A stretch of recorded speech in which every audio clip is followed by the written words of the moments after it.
Recibimos de nuevo a nuestros amigos de la revista Comunicar en el estudio hoy para hablar de redes sociales y niños. Recordemos que Ignacio Aguadez es catedrático de la Universidad de Huelva y Bárbara Castillo, experta en el tema. Bienvenidos. Gracias. Gracias. Vamos a ver, Ignacio, llevas, ahora mismo está ahí un estudio, ¿no?, sobre el impacto de las redes sociales que habéis puesto en funcionamiento en 10 países, ¿o cómo es? Es un proyecto aprobado por el Ministerio de Ciencia de España, es un I+D, que se llama YouTubers e Instagramers, la nueva competencia mediática de los nuevos prosumidores, y que pretende justamente hacer un estudio, un análisis sobre el rol que está desempeñando Internet en estos 2 últimos decenios, pero especialmente en los últimos años, en los jóvenes y adolescentes especialmente, pero también en otras capas de la población, para ver cómo esta intersección entre consumo y al mismo tiempo producción de mensajes, lo que llamamos los prosumers,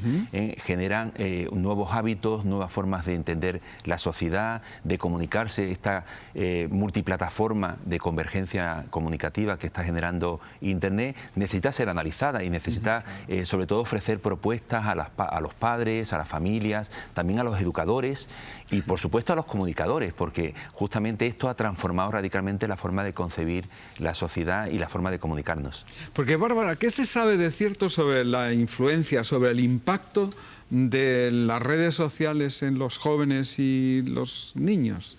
A ver, existe un impacto positivo y un impacto negativo en tanto niños, en adolescentes, por parte de lo que es el sistema, el conjunto de redes sociales.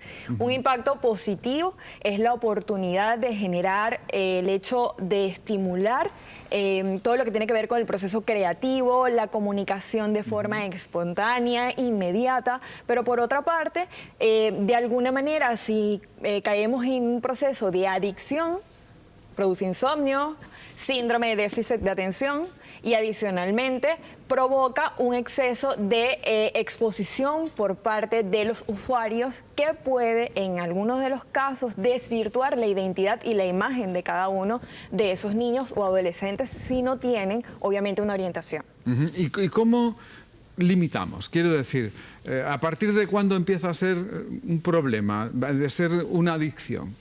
Comienza a ser una adicción cuando pasamos más de 8 horas diarias conectados. ¿8 horas? Claro. Claro, es que eso ya es vamos, no una adicción, eso es una locura, ¿no? Claro, lo que tenemos que entender es que estamos en un entorno en el que muchas veces, en el caso no tanto de los niños, pero sí de los adolescentes, cuando tienen que hacer un trabajo de clase, ellos recurren a los medios alternativos y estos son las redes sociales. Claro. No veamos solamente un Instagram.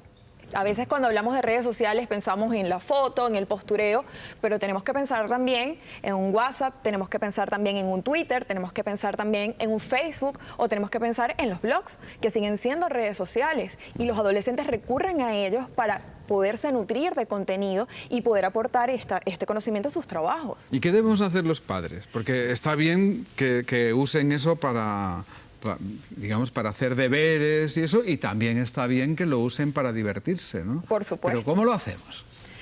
Lo primero es orientarnos, detectar a tiempo qué están haciendo nuestros hijos en las redes, cuánto tiempo están dedicando académicamente y cuánto tiempo están dedicando al ocio. No es... tenemos que como padres ser sensatos y estimularlos que en ese tiempo de ocio busquen de alguna forma canalizar esa promoción de su marca personal. Comenzamos a ver de que tenemos que vender de alguna forma nuestros conocimientos, tenemos que comunicarnos efectivamente, tenemos que expresar nuestros sentimientos. Es necesario que ellos busquen canalizar eso de forma objetiva. ¿Qué hay que hacer? Un monitoreo. Estar atentos. ¿Cuántas horas, cuánto tiempo están dedicando y qué están haciendo en ellas?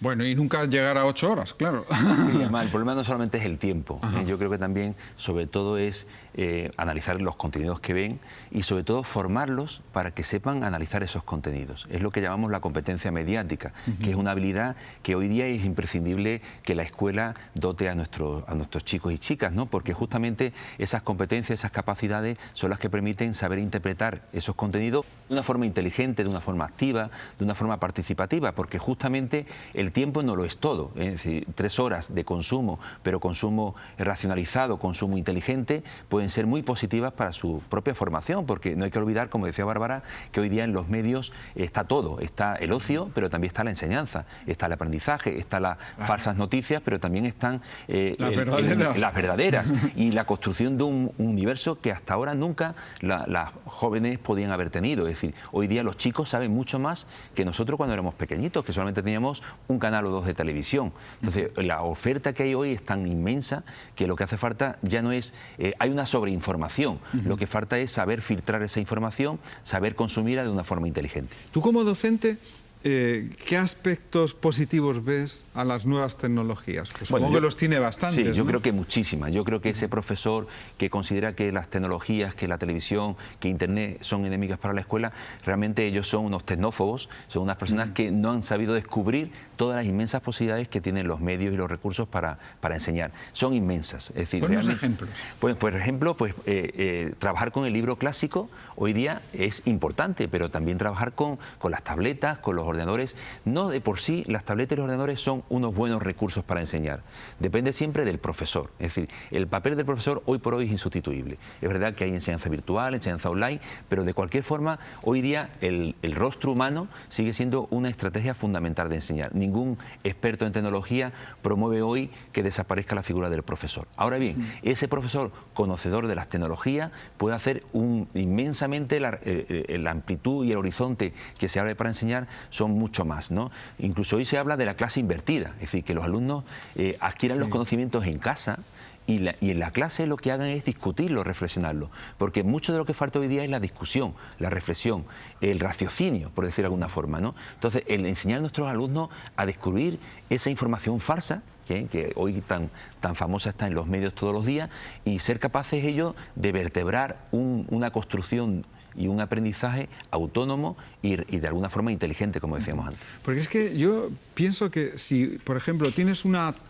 tablet, ¿no? Sí. Y tienes que hacer un ejercicio en la tablet y la tablet memoriza los problemas que estás teniendo, es decir, en qué parte del problema estás teniendo más dificultad, todo eso es, digamos, un material excelente inmenso, para el profesor, ¿no? Porque el profesor puede darse cuenta dónde están las dificultades, a lo mejor no de un alumno, pero cuando son muchos alumnos, sabe identificar el problema, ¿no? Eso la interactividad es una virtud fundamental que tienen las tecnologías. Ahora bien, tampoco hay que sacralizarlas hasta el punto, como se han hecho en muchas escuelas, que se considera que por el mero hecho de estar las tecnologías ya la enseñanza iba a ser mejor. Eso también la investigación ha demostrado que es falso. Es decir, que realmente las tecnologías no provocan un aprendizaje efectivo y duradero si no está acompañado por una planificación docente, una estructuración curricular, y ahí es el papel del profesor, ¿no? Nosotros creemos que esa síntesis entre tecnología y recurso docente puede ser fundamental, ¿no? Porque con la tablet se pueden enseñar algunas cosas, pero también con la discusión, con el comentario, con la palabra que ha sido siempre pues, la virtud fundamental del ser humano, ¿no? Claro, yo hablaba de la tablet como cuaderno electrónico, que es lo que es, ¿no? Y es decir, te está diciendo el cuaderno, si tú lo sabes interrogar, te está diciendo cuál es el proceso de aprendizaje de cada alumno, ¿no? Y dónde están las dificultades de cada uno de ellos, y puedes tener estrategias comunes, ¿no? Para poder afrontar los problemas, ¿no? Oye, y perdona, Bárbara, ¿es necesario, en tu opinión, la formación académica también sobre redes sociales para los profes y eso? Indiscutiblemente, es necesario. De hecho, hoy en día cualquier persona se siente community manager o se siente un experto en redes sociales por el simple hecho de llevar en su móvil o en su ordenador distintas aplicaciones descargadas. Y esto no es lo único que se necesita, yo saber hacer el scroll o una publicación. Necesito saber manejar las herramientas adecuadamente, saber qué decir, cómo decirlo y cuándo decirlo. También saber conocer a través de cuáles canales me resulta mejor exponer un contenido, ¿no? Entonces es necesario que los docentes se formen, pero no solamente los docentes, yo creo que también es necesario que en casa los padres, entendiendo el entorno en el que se están desarrollando sus hijos, se estimulen un poco en enterarse más acerca del uso de las redes sociales para que puedan apoyarlos en el día a día y que puedan ellos contribuir, como te comentaba antes, en esa promoción de contenido, tanto personal como profesional. Porque ¿cómo se puede hacer eso? Quiero decir, ¿hay medios ya? ¿Está ahí, por ejemplo, libros de texto sobre ese tema, por ejemplo? Bueno, se está avanzando bastante. Hay que tener presente que todo este mundo es un mundo muy novedoso. Es decir, que Facebook prácticamente empieza a tener fuerza a partir de 2012. Estamos hablando de casi menos de una década. Entonces, realmente a la educación le ha venido esto como una revolución, porque realmente yo creo que esto es lo que va a transformar la escuela en un sentido clásico, ¿no?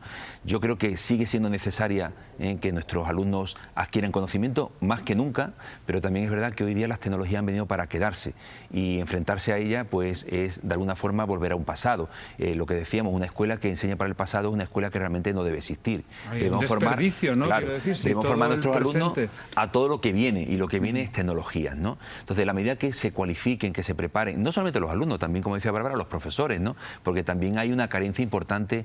Y entonces volvemos a la palabra clave, la formación, en la capacitación. Creo que es necesario, y hay ya materiales, no todavía muy sistematizados, pero en todo el mundo se están desarrollando muchas actividades, muchas acciones, muchos proyectos. De hecho, la propia UNESCO, el propio Consejo de Europa están desarrollando materiales, están haciendo directrices a los países para que incorporen todo este caudal informativo a las escuelas, porque hoy día Facebook, Twitter, redes sociales, Instagram son los grandes canales de comunicación de ocio, pero también pueden ser de alguna forma de aprendizaje para nuestros alumnos. UNESCO, ¿no? Os han dado un premio en la UNESCO, me parece, sí, ¿no? Cada vez que venís tenéis uno nuevo. Estamos muy contentos, la verdad, sí, porque la UNESCO, a través de GASMIL, que es la sede UNESCO para la alfabetización mediática, nos ha concedido el premio de la mejor revista del mundo que favorece y fomenta justamente las experiencias, las buenas prácticas, las investigaciones en el campo de la educación mediática, que es justamente lo que nosotros defendemos. Hay que formar a padres, hay que formar a profesores, hay que formar a los propios chicos y chicas, y también hay que formar a los comunicadores. Es muy importante que también desde el campo de la comunicación, de los propios medios, se descubra las posibilidades formativas y el gran potencial que tienen los medios para hacer una educación mejor y, por tanto, un mundo mejor. Y de alguna forma esa ciudadanía democrática, plural, en parte se juega hoy día en la formación en medios que nuestros chicos, nuestras chicas y nuestros profesores y familias tienen que tener. Ha sido un verdadero placer, como siempre, Bárbara, encantado Gracias. de verte, igualmente. Un placer. Nos vemos dentro del tiempo que sea, cuando tengáis pronto. vez tiempo entre los viajes a América, ¿no? que hacéis continuamente. Ahí estaremos encantados de estar por aquí de nuevo. Muchas gracias, Ignacio. Seguimos. La Universidad de Murcia nos propone hoy responder a la siguiente pregunta. ¿Está asociado